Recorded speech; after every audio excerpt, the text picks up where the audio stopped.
안녕하세요. 여러분께 아주 특별하고 긴장감 넘치는 이야기를 들려드릴게요. 평생을 믿어온 사람이 나를 속이고 있었다는 사실을 알게 되었을 때 여러분은 어떤 기분이 들 것 같으신가요? 심장이 바닥으로 뚝 떨어지는 것 같고 눈앞이 하얗게 변하는 그 충격 말이에요. 오늘 이야기는 바로 그런 배신에서 시작됩니다. 이혼 전문 변호사로 이름을 날리던 한영자는 평소처럼 깔끔하게 다림질된 남편 강남봉의 셔츠를 정리하고 있었습니다. 그런데 셔츠깃 근처에서 아주 은은하고 고급스러운 향수 냄새가 났어요. 자신이 쓰는 평범한 향수가 아니라 아주 비싼 백화점 1층에서나 날 법한 그런 매혹적인 향기였습니다. 영자는 잠시 멈칫하며 셔츠를 코끝에 가져다 댔습니다. 한 번 의심이 시작되자 마음속에는 걷잡을 수 없는 파도가 몰아쳤습니다. 마침 거실로 나오던 강남봉은 평소보다 훨씬 신경 쓴 차림이었습니다. 넥타이를 고쳐 매며 거울을 보는 그의 얼굴에는 설렘이 가득했지요. 영자가 무심한 척 물었습니다. 여보, 오늘 무슨 좋은 일 있어요? 옷차림이 평소보다 훨씬 젊어 보이네요. 남봉은 당황하며 넥타이를 만지작거렸습니다. 아니, 그냥 학교에서 중요한 세미나가 있어서 그래. 요즘 학생들 눈높이도 맞춰야 하고 말이야. 그는 영자의 눈을 피하며 서둘러 집을 나섰습니다. 영자는 남봉이 나간 뒤 거실 탁자 위에 놓인 그의 가방에서 떨어진 작은 종이 한 장을 발견했습니다. 그것은 아주 유명한 클래식 음악회의 티켓이었습니다. VIP석 2장이었고 가격도 만만치 않았지요. 영자는 직감했습니다. 이건 단순한 세미나가 아니라는 것을요. 그녀는 곧바로 변호사로서의 예리함을 발휘해 남편의 뒤를 쫓기 시작했습니다. 남봉이 도착한 곳은 화려한 아트센터 근처의 최고급 레스토랑이었습니다. 영자는 선글라스를 끼고 멀찍이서 그를 지켜보았습니다. 잠시 후 검은색 세단에서 내린 한 여인이 우아하게 걸어왔습니다. 그녀는 바로 드림호텔의 대표이자 왕년의 톱스타 채화영이었습니다. 채화영은 화려한 붉은색 실크 드레스를 입고 여신 같은 자태로 남봉에게 다가갔습니다. 남봉은 마치 꿈을 꾸는 어린아이처럼 얼굴을 붉히며 그녀를 맞이했습니다. 화영씨, 오늘 정말 아름다우시네요. 제가 이런 곳에 함께 있어도 될지 모르겠습니다. 남봉의 목소리에는 떨림이 가득했습니다. 화영은 아주 매혹적인 미소를 지으며 남봉의 팔을 살짝 잡았습니다. 남봉씨는 저에게 아주 특별한 분이에요. 대표라는 무거운 짐을 잠시 내려놓고 화영이라는 이름으로 불릴 수 있게 해주시잖아요. 두 사람은 다정하게 레스토랑 안으로 들어갔습니다. 그 모습을 지켜보던 영자의 손등에는 핏줄이 돋았습니다. 내 남편을 왕자님처럼 부르며 꼬시던 여자가 바로 저 채화영이었어? 영자는 레스토랑 구석자리에 앉아 그들의 대화를 엿들었습니다. 화영은 남봉에게 자신의 외로움과 고충을 토로하며 동정심을 유발하고 있었습니다. 하지만 영자의 눈에는 그것이 철저히 계산된 연기처럼 보였습니다. 화영은 시아버지 마 회장 앞에서는 현모양처인 척하면서 뒤에서는 남의 남편을 유혹해 감정의 쓰레기통으로 쓰고 있었던 것입니다. 화영이 잠시 전화를 받으러 자리를 비운 사이 영자는 남봉의 앞판으로 다가갔습니다. 갑자기 나타난 아내의 모습에 남봉은 포크를 떨어뜨리며 사색이 되었습니다. 영자야. 네가 여기가 어떻게 알고 온 거야? 영자는 차가운 눈빛으로 남봉을 내려다보며 낮게 읊조렸습니다. 당신 세미나 간다더니 여기서 여신님이랑 스테이크 썰고 있었던 거야? 참 대단한 학구열이네. 남봉은 변명조차 하지 못한 채 입만 번긋거렸습니다. 그때 화영이 자리로 돌아왔습니다. 화영은 영자를 보고도 전혀 당황하지 않고 오히려 우아하게 인사를 건넸습니다. 아, 남봉씨의 사모님이시군요. 신뢰가 많았습니다. 제가 남봉씨의 팬이라 잠시 조언을 구하고 있었어요. 영자는 피식 웃으며 화영의 눈을 똑바로 쳐다보았습니다. 조언이라니요? 유부남이랑 음악회 다니는 법에 대한 조언인가요? 채화영 대표님 연기력은 여전하시네요. 화영의 미세한 근육이 떨렸습니다. 하지만 그녀는 지지 않고 맞받아쳤습니다. 변호사님이라 그런지 말씀이 참 날카로우시네요. 하지만 오해는 마세요. 저희는 아주 순수한 교류일 뿐이니까요. 영자는 그 자리에서 소란을 피우는 대신 가방에서 서류 봉투 하나를 꺼내 탁자에 던졌습니다. 이게 뭔지 아시겠어요?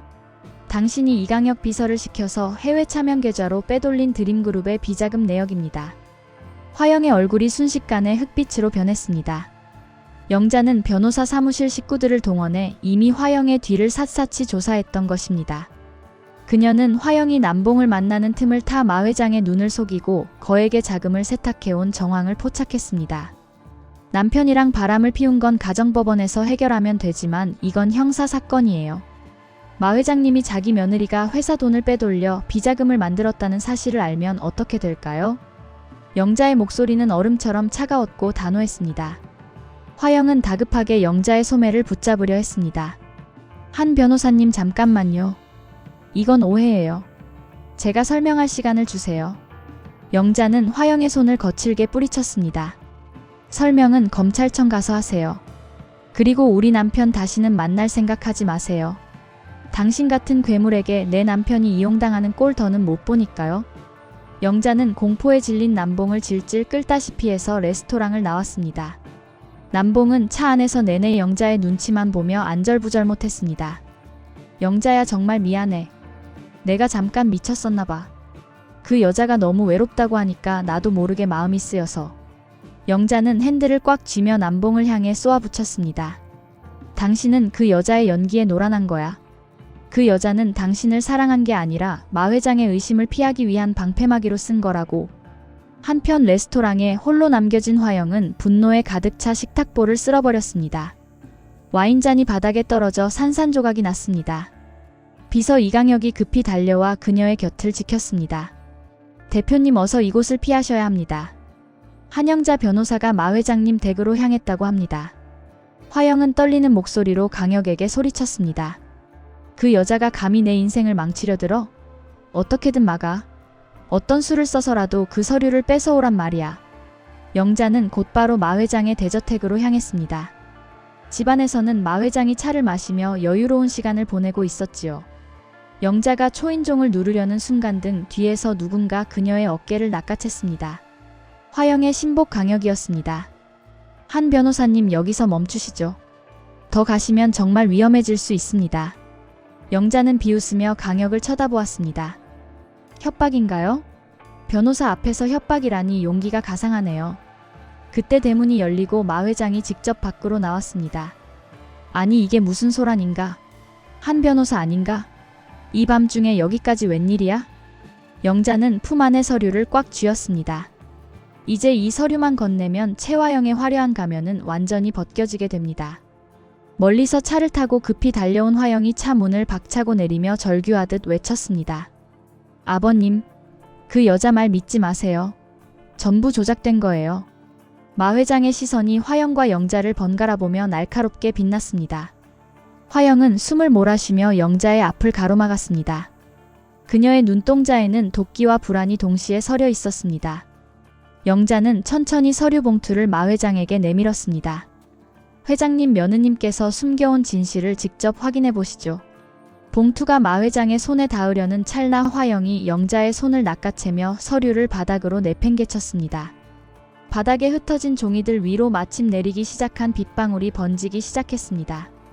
화영은 비에 젖은 서류를 짓밟으며 영자를 노려보았습니다. 이건 다 가짜야. 당신이 우리 가족을 이간질하려고 만든 소설이라고. 하지만 마 회장은 이미 떨어진 종이 중 한 장을 주워들었습니다. 거기에는 화영의 서명이 선명하게 적힌 자금 인출 내역이 적혀 있었습니다. 마 회장의 안색이 싸늘하게 식었습니다. 그는 화영을 차갑게 내려다보며 굵고 낮은 목소리로 말했습니다. 최화영 이게 사실이냐? 네가 내 뒤에서 이런 짓을 벌이고 있었다는 게 사실이냐고 묻고 있다. 화영은 무릎을 꿇고 마 회장의 바짓가랑이를 붙잡았습니다. 아버님 제 설명을 들어보세요. 서린이를 위해서 그랬어요. 서린이의 미래를 위해서 제가 어쩔 수 없이. 마 회장은 화영의 손을 무참하게 뿌리쳤습니다. 영자는 그 광경을 지켜보며 깊은 한숨을 내쉬었습니다. 통쾌할 줄 알았는데 마음 한구석이 씁쓸해지는 건 어쩔 수 없었습니다. 자신의 남편을 유혹하고 가족의 평화를 깨뜨리려 했던 여자의 몰락은 그렇게 시작되고 있었습니다. 하지만 화영의 눈빛은 아직 포기하지 않았다는 듯 번뜩이고 있었습니다. 그녀는 비를 맞으며 일어서서 영자를 향해 낮게 속삭였습니다. 이대로 끝날 것 같니? 내가 가진 게 이것뿐이라고 생각해? 영자는 그녀의 말에 대꾸하지 않고 뒤돌아 섰습니다.